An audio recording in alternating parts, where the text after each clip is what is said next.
Hi, everybody, and welcome to the Friday edition of Moohead Radio. I'm your host, a big and furry bovine. Joining me, Derek Frisbee from DF Sports, as we talk Northeast Ohio, Cleveland Browns, all kinds of interesting stuff. And this is a kind of a big day for me because I'm doing the show very differently than I have done it for 19 years. So if I have a few glitches here and there, bear with me. An updated cow. Yeah, I got myself updated.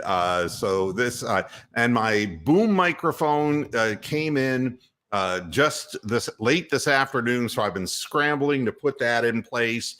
I've got a 32-inch monitor. What I'm doing is I've got my stories and the chat room simultaneously going on. The chat room on the left. Hi, Tom Holly. I see there. Hi. It's outstanding. And Rick May, how you doing? And on the right side of my the monitor are really kind of cool. I can see real-time reactions. I don't have to jump back and forth and be jumping here, there, and everywhere. I just literally have two instances of a browser that are split, and the real estate on this monitor is just really good. So it allows me to clearly read it. Also, this allows me to be the right distance. And so I'm more zoomed in now. So it's really kind of a cool thing. Everything is working well so far. Hi, Ron. How you doing? We got the gang's all here. Hi, Amsterdam. And the only thing that's going to be interesting is, all right, there's Jim Hammer. I'm going to see how this works as well. Hammer time. Yeah. Hi, Jim. How you doing? We're doing good. How are you? Doing fine. Thank you. And so I'm figuring all of this as I go. But we have a logical place to start with all of this. And that's that Deshaun Watson has reported to training camp ahead of his ruling. I hate the word ahead. You know, I don't. You know, you can't escape this. Cross, how you doing? Coach Wilson, how do you join the show? It's simple. If you look in the show description on YouTube, it will say panelists and a link. You just click on that link and it brings you right into the studio. So you don't have to download or anything like that. I've tried to make it as easy as possible. And that's with the help of StreamYard, who we utilize. And that's really kind of a nice setup as well. The people at StreamYard do a pretty darn good job. So, and you see, I'll just go ahead and throw this into regular mode. So if you want to get in, that's how you do it, Coach. And I hope to see you in a few. Just don't flash your tits. Yeah, there's no. But, Deshaun Watson reporting to training camp, you say, well, what's the big deal? The big deal is he's there early. And this is not the stuff of $230 million luxury car kinds of, I'm taking all kinds of flack here, all kinds of flack over this Rosen thing. I'll get to it in a minute when I get to it, okay? I can't wait to talk about that. I'm going to have everybody hate me. God almighty, the fish of the sea. But Deshaun Watson is in camp. He's going to be, I think what you're going to see and we'll talk about the Browns. And Richard, thank you very much. It's nice just being able to address people in real time. I look forward to my shows on YouTube too. I really do. I look forward to, and I really look forward to the Brown season, despite all this negativity that surrounds some of the fan base. I'm looking forward to the season. Obviously, the Browns are going to have a problem. I don't think I see anything different. As far as suspension for him, I think it's going to be an indefinite suspension, which will be settled at 1 year, 1 season. He can reapply. The reason I am not budging on that stance is not because it's my decision, but I don't think that it's a good look for, and I'll tell you what, when I got worried, when I started hearing Rich Eisen and Mike Florio start saying, oh, it's going to be anywhere from 2 to 6 weeks, or, 2 to 6 games. And these are people who said, this guy's the devil and should never play again. And it's like, why the sudden change of heart? We have Sue Robinson, God bless you, please, and she's got to make a decision about this. If she comes down full bore, the NFL's going to look weak, okay? If she comes up with something that, and she is an employee of the NFL, she is an employee, basically, at the behest of the NFL and the NFL Players Association. She is the arbiter, if you will, in this. She's going to come in with something that's going to be like 8 games. And that's going to allow the NFL to step up and say, no, we're tough. They're going to pump you up. Make it the whole season. Make it the whole season. And that's going to be what we get. There's going to be a war, definitely, especially now that Deshaun and the NFLPA comes out and says that they are preparing to sue the league, if that were to happen. I mean, I've said it. I think he's going to get 6 or less. That's just my opinion. But if go ahead. Wait a sec, Jim. Who was that? That's my granddaughter. Oh, really? Yeah. Yeah. Hey there. How you doing? Hey, she's a cutie, isn't she? Yep. Oh, all right. So, new faces, new places. So go ahead. I interrupted. Go ahead. No. I was just saying. My opinion is I think he's going to get 6 or less. It's interesting that it's stretching as long as it is, because it's weird, right? Because every time, I mean, I told you, Moo, I heard that it was going to be towards the end of the week on Friday was when they were expecting something. Well, guess what? Here we are again. That keeps getting pushed back and back and back. And it's just like, all right, are we ever going to hear? I mean, it's just, I don't know. But it is interesting that they did announce that Deshaun is preparing to sue the league along with the PA, depending on, what happens. I just feel with the Texans getting involved and them settling, it's just, again, we've talked about it 50 billion times, that giant mess. It just seems like it's just rolling downhill. And I just don't see an end to it. They keep, stretching this out. We'll see. Yeah, and it's likely to take a while longer. I really think that the end of next week, I think when we're here doing this show, either right before we go on the air, I think that dead spot in the schedule, this is historically, I've done some reading where the NFL makes these grand judgments. And I think we have somebody else joining us here. Let's see if it's Broncola. Well, and they got the Alvin Kamara suspension too. Yeah. Hey, Bronk, how you doing? Not too bad. It's Hammer's birthday, by the way. Oh, Happy birthday to Jim. It's your birthday. You can cry if you want to. He probably will, actually. Well, you would cry too. I If it would. happened Spend it to with you. us. Yeah. Yeah. What else would you rather do than spend your birthday with a bunch of cows? That's right. Yeah, we're all in the barn together today. So Deshaun Watson reported. Meanwhile, Sue L. Robinson, the retired federal judge, is still weighing things over. I still believe that is going to be just window dressing. The NFL will step up, do what it has to do. And I think that's the reason why the Browns started taking a last look at Garoppolo. I think it's also the reason why they brought in the 2 quarterbacks. I think the way the Browns are looking at this now, and I would look at it the same way, by the way. Every year, starting quarterbacks go down, whether it's the Ravens, whether it was me? Penn, or whether it was Baker Mayfield.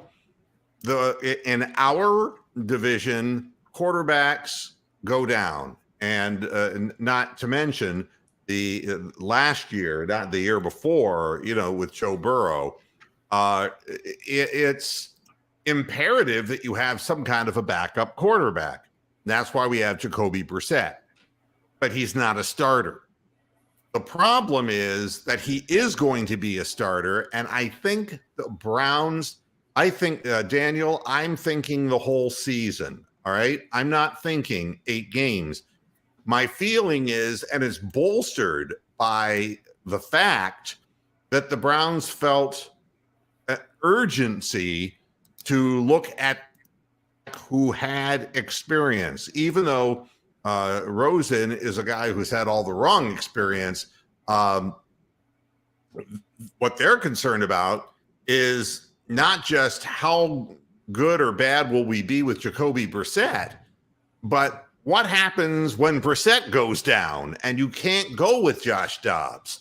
You can't do it. He has no experience playing at the speed of the NFL game. And so we have Josh Rosen.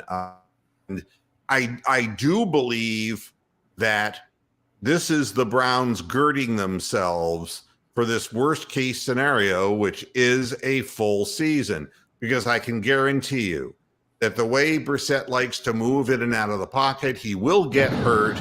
You hear that? It's just massive storming here. Wow. My goodness. Yeah. We're in the middle of a huge storm.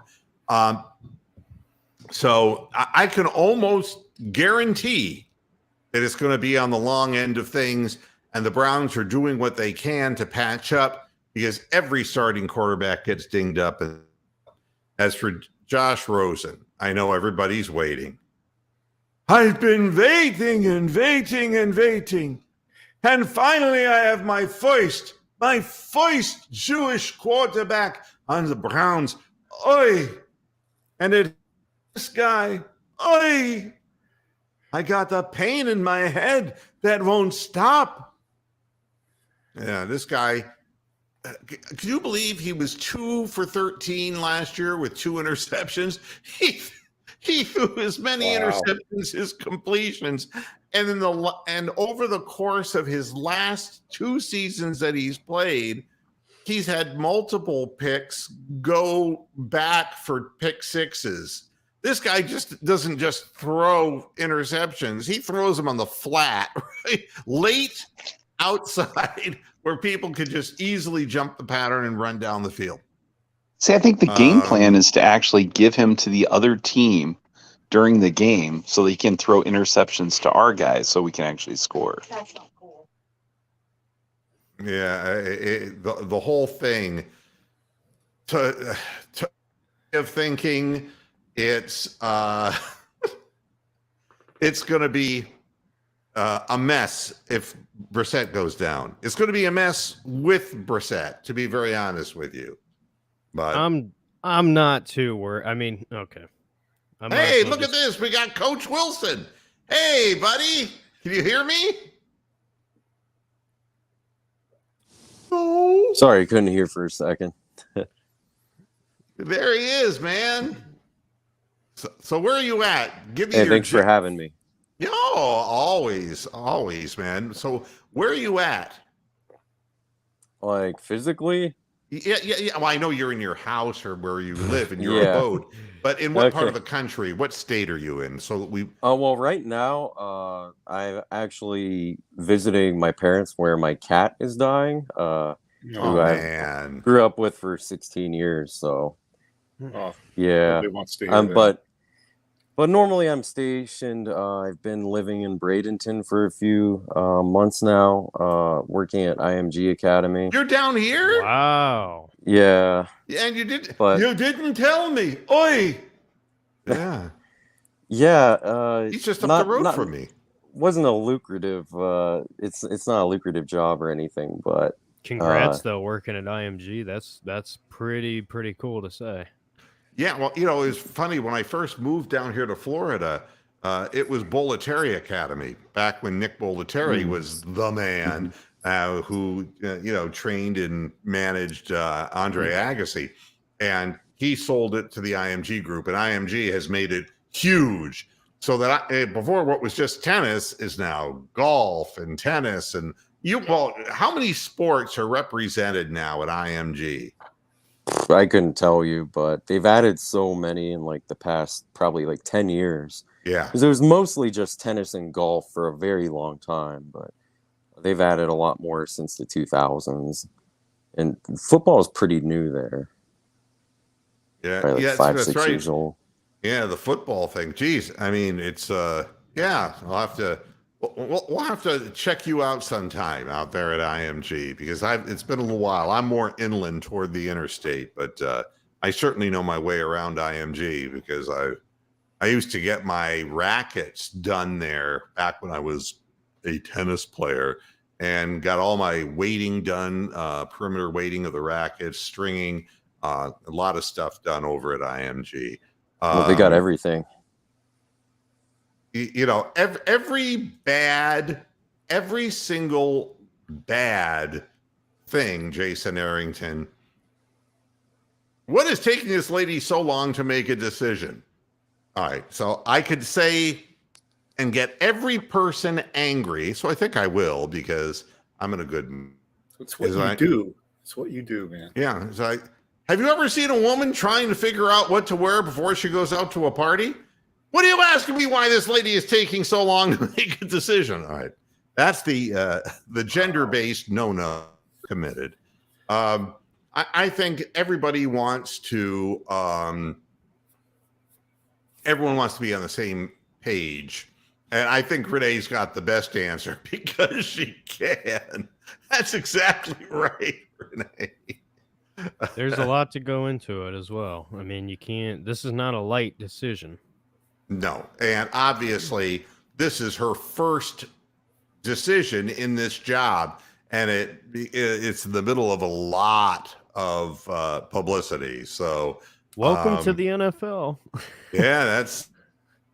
But again, the bottom line is that she is arbiter in this, and in the end, it's Goodell. He will be the guy who determines what's going to happen, and so he is the lord and purveyor over everything. So that is what the NFL wants. The NFL will get, and Sue L. Robinson. I mean. It's great she has the job, but if the NFL oversteps her, if she says all of the information that I was able to go over, that I was presented by both sides, and I can't see fit to more than 6 games, if the NFL then steps in and says full year, well, then you're really just stepping on her. Yeah, and basically what you're saying is, well, she wasn't qualified to make the decision. Roger Goodell was. And then we end up with a sexist problem as well. So, we'll see how it actually plays out. I don't know. My suggestion would be to get Judge Judy in because she can make decisions like in 10 minutes. Like she goes through 3 cases in a half an hour. So I swear to God, she doesn't listen to testimony sometimes. She just points to a person, is like, yeah, you've done it. Go away. Yeah, so you're stupid. You're stupid. Leave my courtroom. Yeah. Gotta love, what is it? What is Judy Scheinblum? Is that her last name? Scheinman, I think. Yeah. Oi, another Rosen. They're all the same. I swear to you. I swear like the moon and the stars.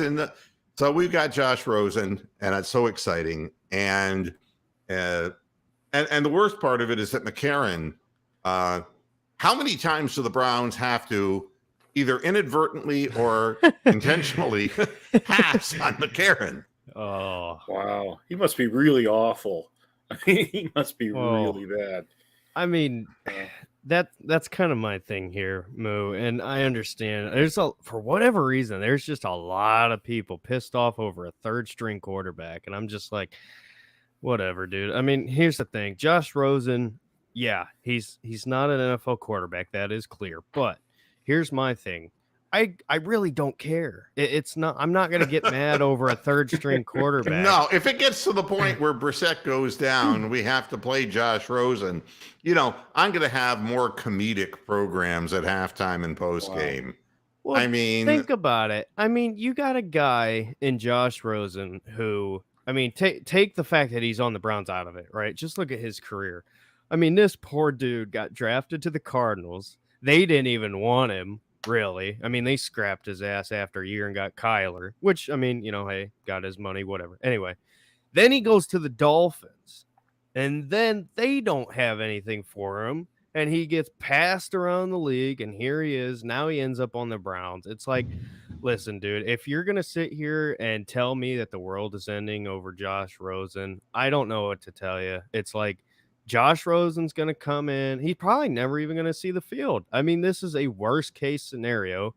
And guess what? What have I been saying with Jacoby? We're going to run the football and play defense. It's not hard. It's not hard to figure out. The Browns aren't going to say, here, Jacoby, go pass 50 times a game. Same thing with Rosen. They're not going to tell him, hey, go pass 50 times. I don't understand the panic. That's just me. Plus, Rosen or McCarron, sorry, I'd rather have Josh Rosen. I've seen more upside with him. Here's the problem with Josh Rosen. And I remember we were talking before we picked Baker Mayfield. And Rosen's name was coming up. And before... You can blame me for that, by the way. What about the Rosen stuff? Yeah, I was the one who was high on Rosen. You were high on something. The thing with Rosen was that his attitude. Yeah, he was non-committal, man. He didn't look like he loved football. That was it. The big thing, and I see Brett nodding his head because the got to in sports. That if you're going to be your best, you got to be in it to win it. That's the way it works. You have to care. You have to be in a team sport. You just got to be willing to make those sacrifices for your team. And if you don't have that mindset, then especially in a sport like football, it just ain't going to work. Yeah. Well, I'll tell you, the thing Rosen did was they said, well, what happens if you don't make it? And his comment was, well, then I'll find something else to do. It's not the be all end all. It's like, that's where it all went downhill for Josh Rosen. It's like, so what I'll do, I'll be an accountant. I'll get involved in my family's business. I mean, the fact of the matter is he comes from a pretty well-off family. So the bat, he didn't have that hunger. Baker Mayfield was just the opposite. He was the scrub who was trying to fight his way first to Oklahoma and then to be the starting quarterback, and he was the underdog. So Tom Brady. Yeah, right. You don't let being a seventh round pick stop you from your destiny. You just don't.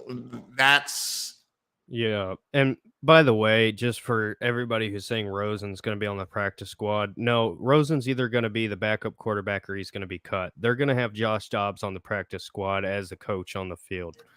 That's what it is. That's already started to be reported. Either Rosen's going to be backup or he's not going to be on the Browns. I mean, quite honestly, if you have a situation where Deshaun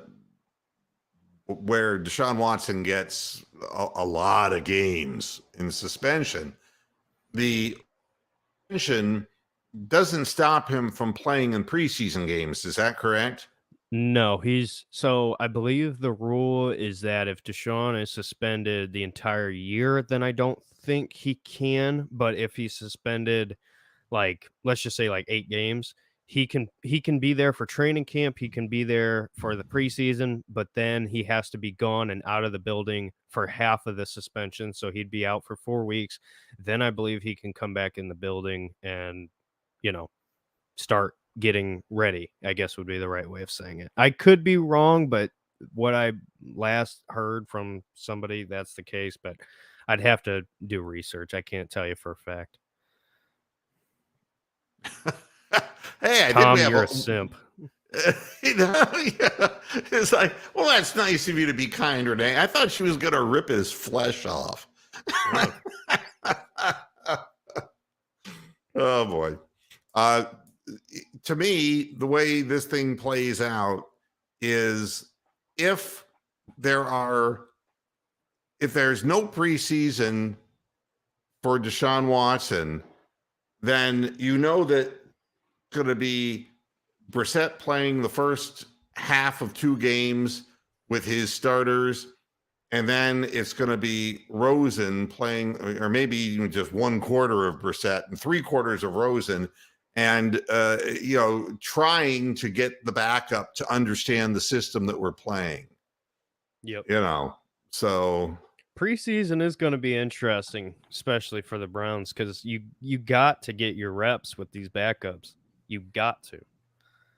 Yeah, I mean, it's probably the most interesting preseason that we've had in 4 years since Mayfield was a rookie, because all the past 3 years, Mayfield's only played like 1 series per game, and then they've taken them out. And then we go in and lay an egg the first week of the season, get blown out by whichever team we play. So, yeah, I mean, this preseason is massively important. Even at receiver, too. I mean, look at all the new additions and young guys. Yeah, and the whole thing is your starting quarterback and your backup have to, in 2 preseason games, which aren't even full speed games, get and 2 guys who have never played the system before. So it isn't like they have a guy like we had last year who was a backup quarterback who knew the system inside out. Not that Baker would ever listen to him anyway, but Casey Keenum. Have we already forgotten about Case Keenum? The Case Meister just had a weak arm, but he understood the system. Hey, look who's here, Key Smith. How you doing, Key? Hey, I know. I've been following you. And not stalking. Following you that way, but yeah, stalking cow. Yeah, you said you'd be back come football season, and you are a woman of your word. That's good. Thank you. You don't have to apologize for not. Many people are much happier not here. So what can I tell you? Be careful, by the way. I think COVID might be spiking. I had it for the past week, and my mom got it, and she was super sick. So the way I think. COVID. Oh, I'm sorry, Amsterdam. You were saying you were trying to get in a chat, and what you're really trying to do is you're trying to be a panelist. How you doing, Amsterdam? Moo. Sorry about that. I didn't mean to keep you out. It's never my intention. I'll sit here for 30 minutes like T-Tosh and won't say anything. I was gonna say Amsterdam always has the A+ comments. Moo doesn't think so. Moo screens me and doesn't read anything, but it's okay. I love him anyhow. Wait a minute. Check this out. I have the ability. It's like, yeah, they got the zoom going on. Yeah. Awesome stuff, huh? As far as Rosen is concerned, he's got experience. He will be the second string quarterback to Brissett starting. And we could only hope that Watson will not get a full season, but there are no guarantees, of course. And already starting for the Browns, the injuries. Enough of the injuries already. David Bell is now cracked like the Liberty Bell. He's been put on the PUP list. I'm on that. Yeah, player unable to participate. Is that what that? Unable to perform, I believe. Oh, that's a different kind of problem. Yes. And that, I think we all have something. That's the Seattle list. Yeah, that's right. It's pretty bad when you start reading about that medication, and it's like, they don't tell you that shit on the commercials. That it's like, well, it makes your totally flush up and you know, it's like out home. I mean, you know, you got that otherworldly glow. It's not a good glow either. It's not a good look. David Bell, and they're being as obscure about this as possible. A foot injury. See, that's what I had, sort of. I mean, talking about a broad swath that you've stricken. I mean, what a foot injury can be anything from the season-ending Lisfranc injury to a turf toe to, I mean, foot injury doesn't tell me shit. And but they're saying it's going to be a couple of weeks for him. Not good for a guy who is really hoping to come in and step up and be wide receiver 2 or 3. That's, you know, I was afraid. They said he was catching everything earlier.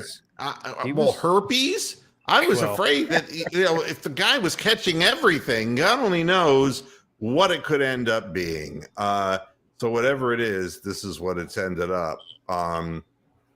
He's going to miss a lot of the installation of the game planning, the quality reps in the very early going.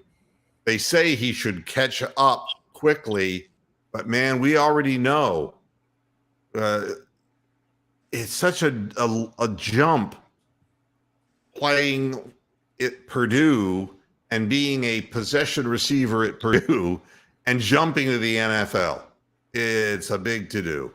Well, so, and you also don't want him to come back too soon and end up getting hurt worse to the point where he's got during season issues, you know? Yeah, and well, that the reason, Tom, is because he was holding the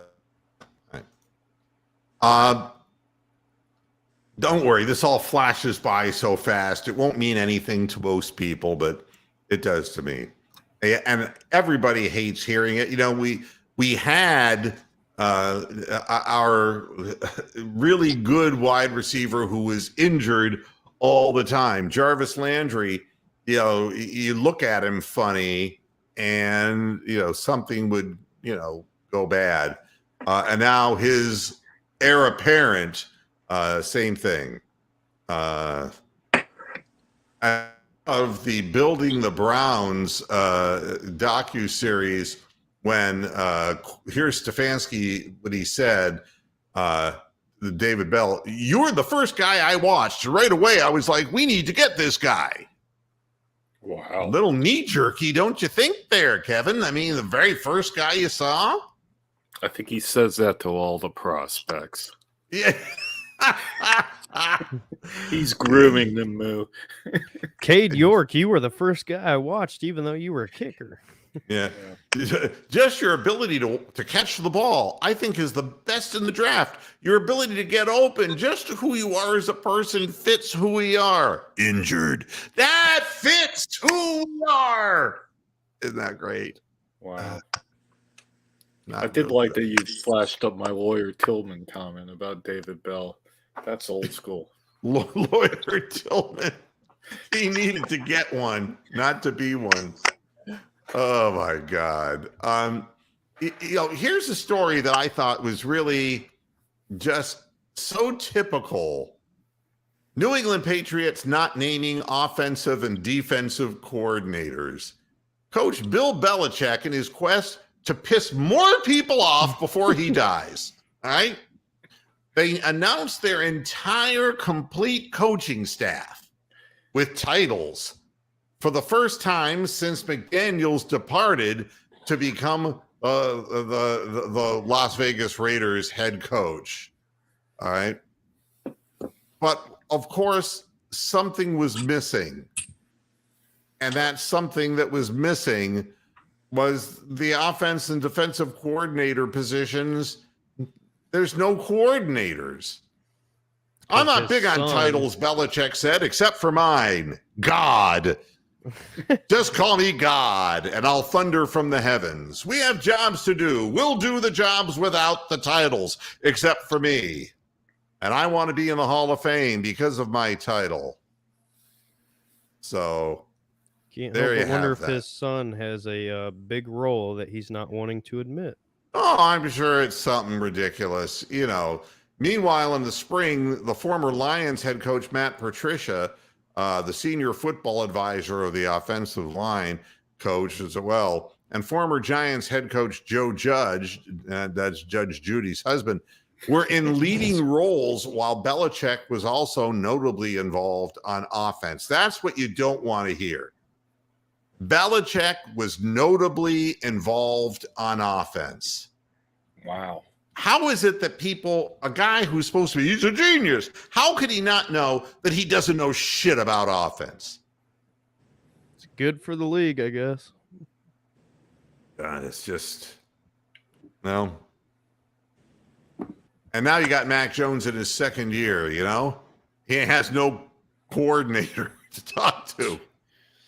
It's like, what am I supposed to do? Oh, God. Meanwhile, Patricia, Judge, and Belichick are viewed as the most likely possibilities. I don't know.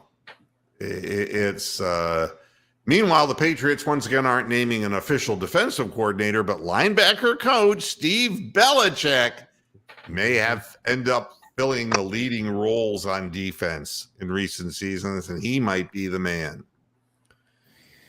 Yep, just wait till he's head coach. Yeah, that'll be the dynasty, right? Meanwhile, you'd be interested in this, Renee.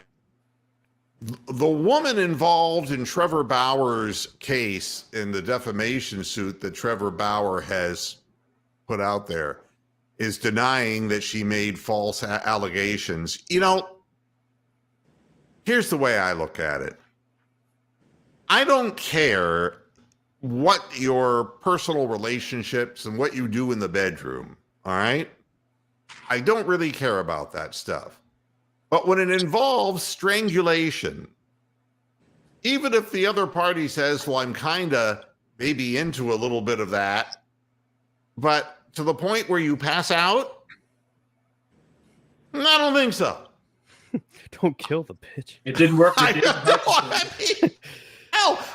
don't care what Trevor Bauer says and how he countersues. And that guy, you realize that he liked to play with drones, okay? And, he was probably good at tightening bolts up and things like that. And when he got his hands around her neck, it was like he just couldn't let go. The guy's sick. The guy's absolutely sick. And and he's still not pitching, and he is, not gonna. Yeah. So he's still trying to say that she made accusations that weren't true. But you know something? If you have finger marks on your neck and you've passed out, I'd say it's a little extreme, don't you think? Yeah. So, like this comparison of Trevor Bauer and Deshaun Watson, all right? Let's be honest about this. With Deshaun Watson, the women were conscious when he came. You see, I'm telling you, folks, this is a whole new year for me. And I really don't care about any of this shit. And I'm going to make a gigantic, tasteless joke out of the whole thing. Rick, Game of Drones. Dear. It's sexual asphyxiation. Isn't that what they call it? I don't see anything sexy about not being able to breathe. Really. That's... honestly, the least sexy thing for me is living in Los Angeles because you can't fucking breathe there, right? Nothing but smog all around you. Nothing sexy about, And the whole thing of Sex in the City, and it was New York City. No. Have you ever walked the back streets of New York City and smelled urine on the street? I mean, oh yeah, no. That's a big no vote for sexual asphyxiation. It's like, I want to stay awake and see what happens. I mean, what would it be like if you paid to go to a movie theater, all right, and you were going to see the surprise movie of the year, you know? And right as the movie was about to give you the surprise ending, somebody choked you out, UFC style. And you woke up and you said, what happened? I don't get it. I never will get it. I hope I never get it. Trevor Bauer should never pitch again. And here's another one. While I'm ripping on the NFL, and I promise Derek that that we wouldn't say much about Vince McMahon. he's been yeah. Yeah, that was pretty bad. But when Michael Hutchins covered "You Keep Me Hanging On," I thought that was really inappropriate. In excess jokes now. What next? Baseball. Somebody explained to me, and I'm not a huge baseball fan. All right. But some of the people who are already in the Baseball Hall of Fame, like Harold Baines. Yeah. Are you telling me that Kenny Lofton wasn't better than Harold Baines? Somebody explain this to me, please. It's like, no. I mean, that can't be right. But you see, in the end, Kenny Lofton pissed a lot of people off. He had an attitude. But that whole team had an attitude. I mean, the reporters hated Kenny Lofton, which makes you really wonder what they thought about Albert Bell. Joey. Yeah. I mean, they were terrified of Albert Bell. Albert Bell was crazy. He ended up being a stalker. And I'm not joking. Yeah, I know. About Yeah, that. you've told that story. Yeah. Yeah, he's crazy. And but the team had a certain swagger, you know?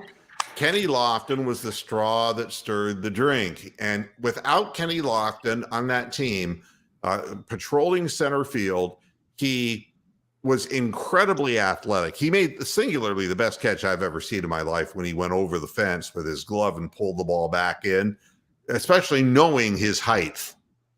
Yeah. I mean, that he was able to get off the ground like that was nothing short of remarkable. I watched him walk up walls. He was like Spidey, That's know? Why he like, was a good hoop player at Arizona. He was a very athletic guy. Stealing home plate when when you steal home, even in that generation, the 90s, nobody was doing that. He had daring do. He was a guy who got on base and he would get to second and steal the base, and then God only knows, once he started getting things rolling, then the next guys would come up, one at a time, Vizquel.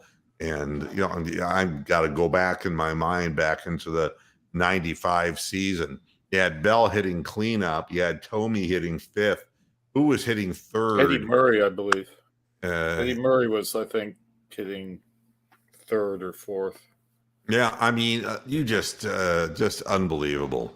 But I think Lofton was a wonderful baseball player, but Harold Baines was in the league a long time, and he had a lot of hits. And, he got in just on being that 3,000 hit club. Yeah, and that's what, they look at. Kyler Murray, now you're going to say, is he worth the $230.5 million if Deshaun Watson isn't? Isn't this interesting, though? I mean, it's almost to me a sign you got to set the market early, because it's like, look at the Buffalo Bills with Josh Allen. They got to be pretty damn happy that contract is the way it is. And it's like, you got to look south to Kentucky there with old Joey Burrow. It's like they're trying to find out ways to pay him. They're now looking at sponsors for the stadium. And Baltimore, who the hell, I don't see them paying Lamar Jackson that.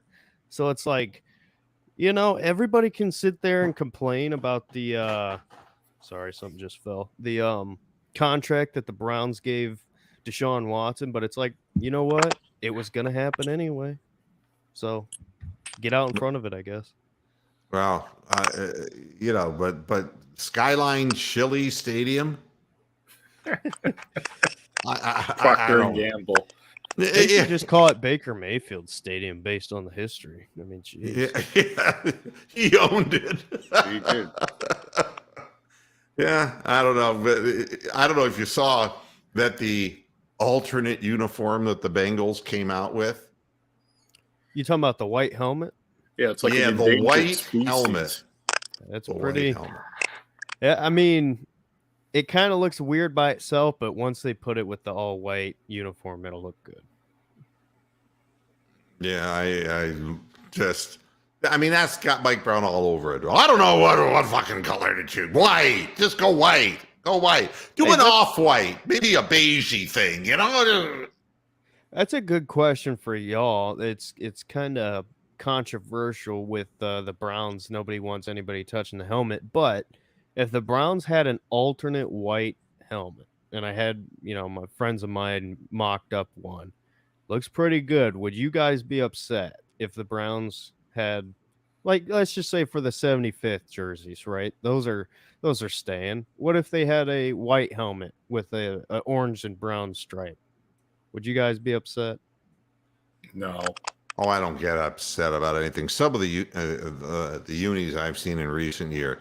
I mean, I've seen the Cavaliers now have remade and redone their thing, and I don't even know what they are. They just start looking more and more generic as they go. They're either really generic, and in the case of the Bengals wore the same basic uniforms since 2003. I mean, forever and ever and ever. But some of the things that teams have tried have been so horrible looking that it's like, it was like somebody. The 2015 Cleveland Browns. Look at that pile of shit that they tried to. Like colorblind people making decisions, It's, and Tom, people forget.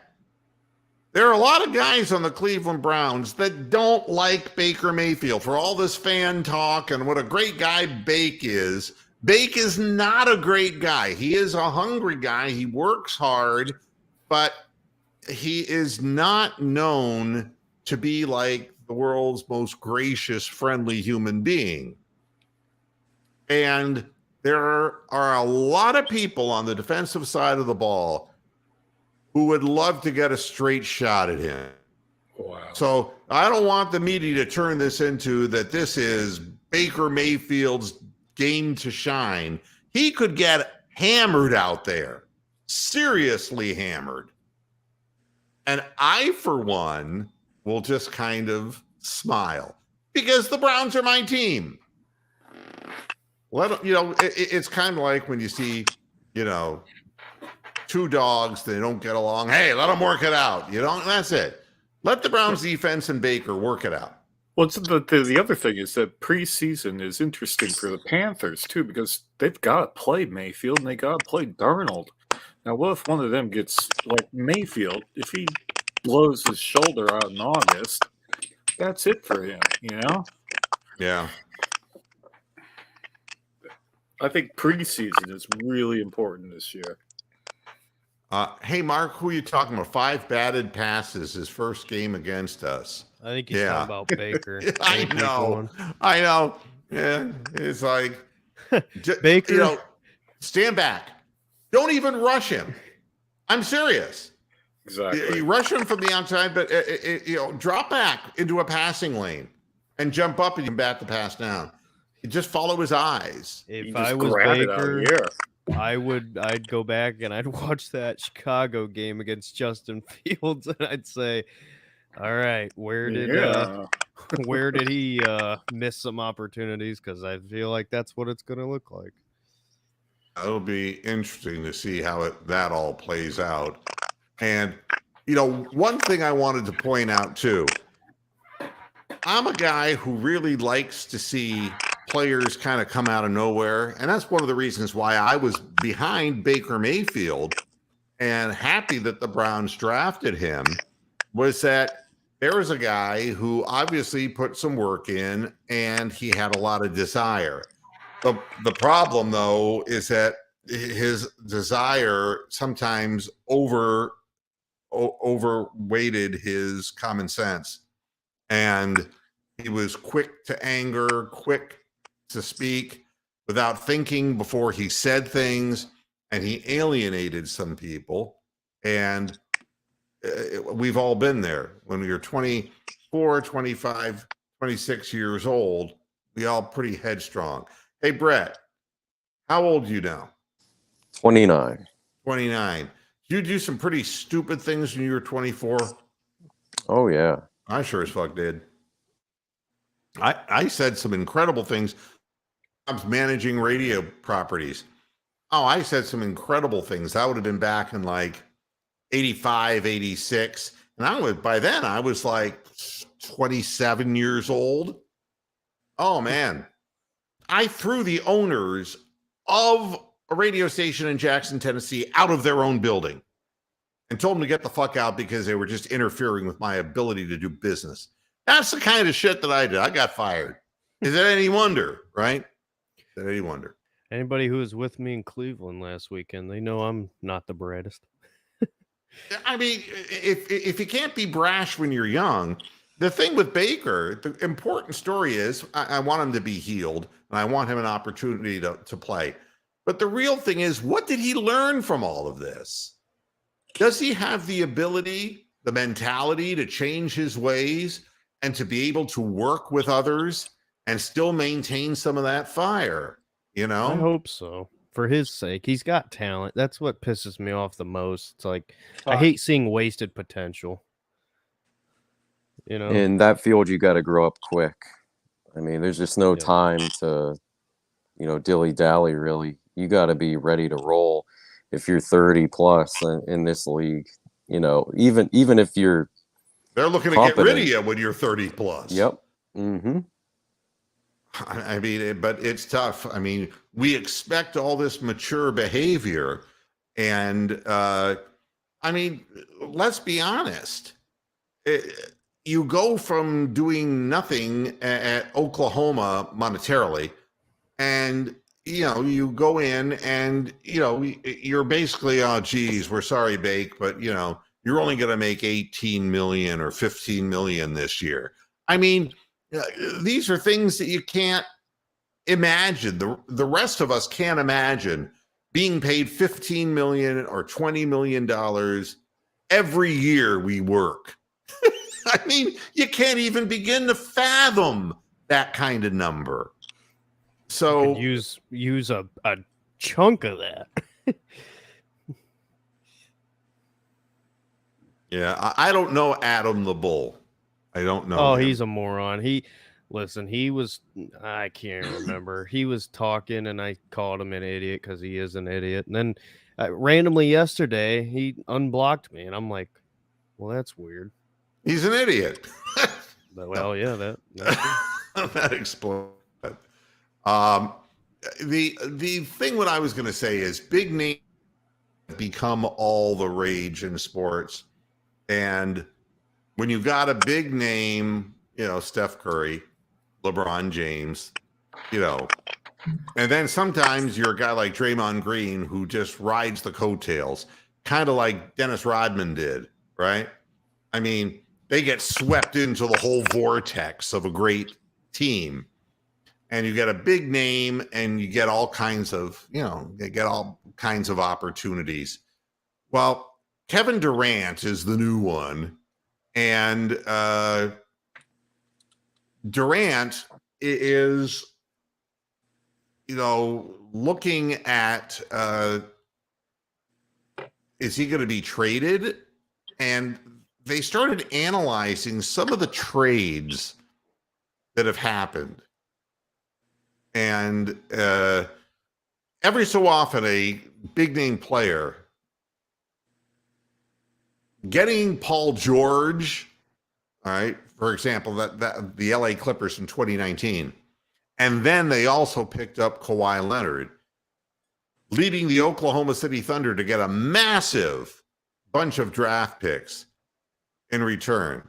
The funny thing is, the Clippers didn't win anything, whether they had Paul George and Kawhi Leonard or not. And the Oklahoma's gotten a lot of picks, but they haven't won anything either. I started analyzing all of these superstar trades. Allen Iverson to the Denver Nuggets in 2006. So I don't remember the Denver Nuggets doing a goddamn thing. All right. Kawhi Leonard, he's back again to go to Toronto. I don't remember Toronto hoisting the NBA trophy around Canada. Chris Paul to the Clippers in 2011. The Clippers never won anything. Tracy McGrady to Houston in 2004. And that was a trade with Orlando. I mean, and again, Dwight Howard to the Lakers in 2012. Are you kidding me? Why is Dwight Howard still playing, for God's sakes? Just unbelievable. Orlando got rid of Dwight Howard and received Aaron Aflalo, Al Harrington, Christian Iyenga, Josh McRoberts, Maurice Harkless, and then the guy who was most important was Nikola Vucevic. What is that noise I'm hearing? I was just about to ask, is that the storm outside? Yeah. No. That sounds like somebody sounds like a certain former panel member eating. Yeah, it's exactly right. I think, let's see who it is. Here. See, I didn't even have to, don't mute. Unmute your mic, Brett. See, it was Amsterdam. I knew it. That's where I went to first. He's shaking his head no, but the sound is gone. No, we're not going to let you answer for yourself. We know you. We know you, you weasel. Hanging out with Steven too long. All right, he's back. But I mean, so they get Nikola Vucevic out of all that, and then it was a 3-team trade. Philadelphia received Andrew Bynum, who never played. I was too close to my Mac then. That's what it is. Sorry. Now, occasionally it does work. Kevin Garnett going to Boston because they needed a great defensive player who could also occasionally score the ball. By that time, Garnett was a, senior citizen, but he was a great teammate.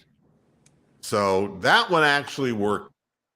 And anything Minnesota Timberwolves are involved in, they're going to be on the losing end. What did they get? They got Ryan Gomes, Gerald Green, Al Jefferson, Theo Ratliff, Sebastian Telfair, the Sebastian Firearm Telfair, and 2 2009 first-round picks. And they went nowhere, of course, because they never do.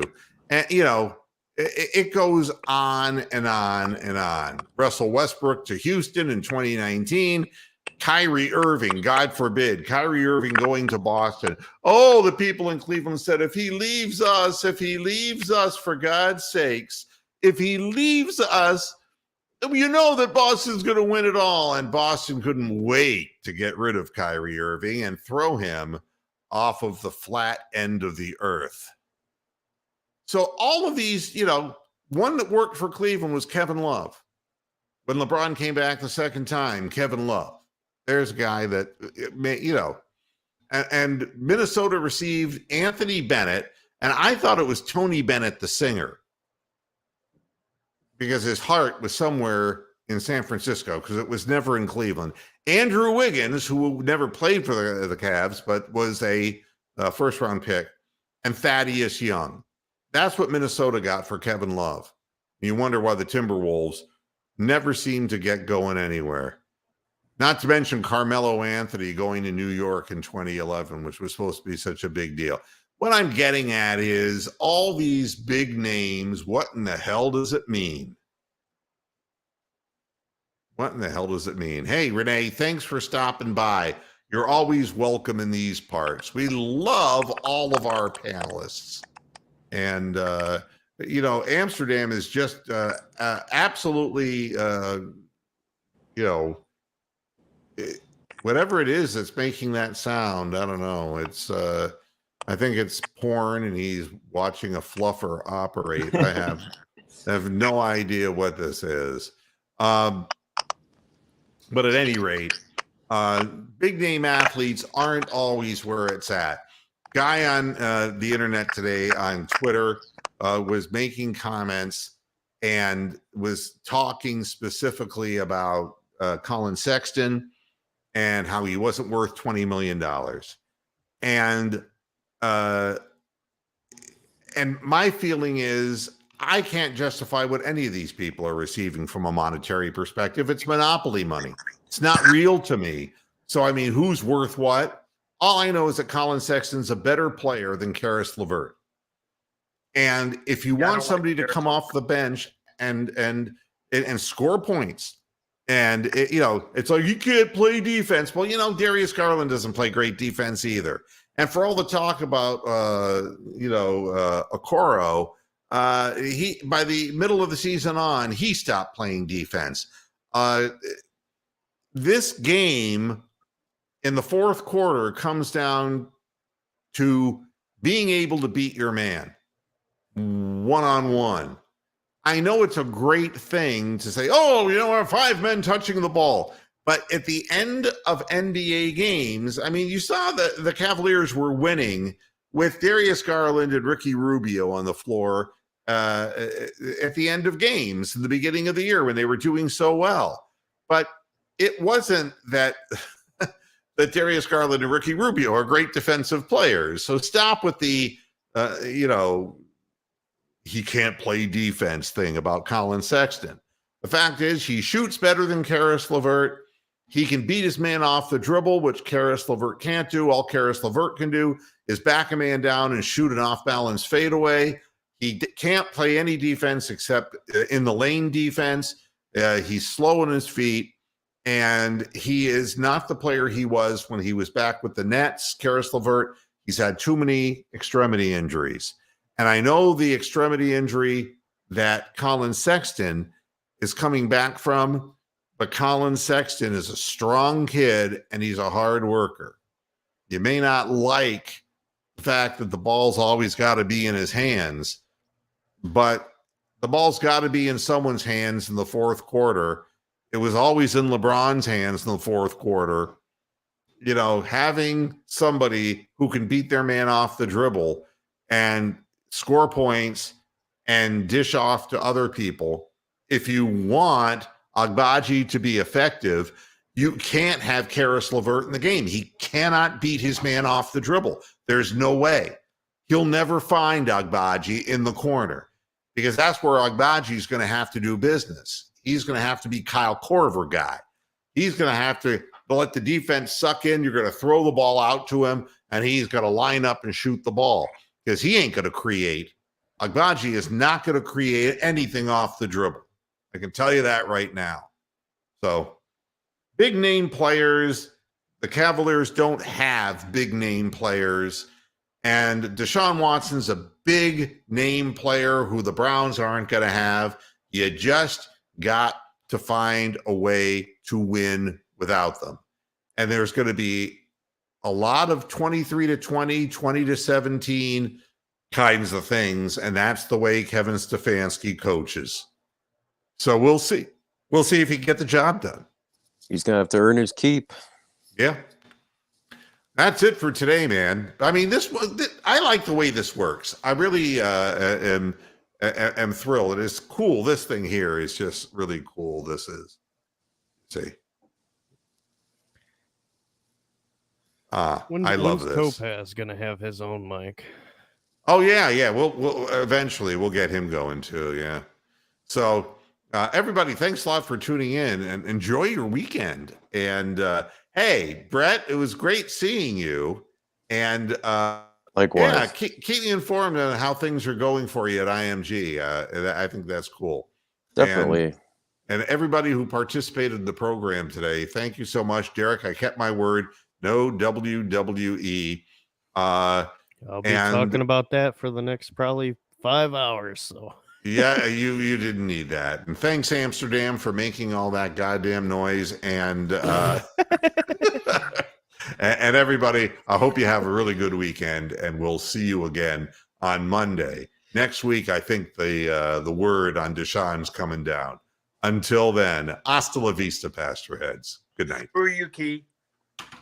Ooh. What was that all about?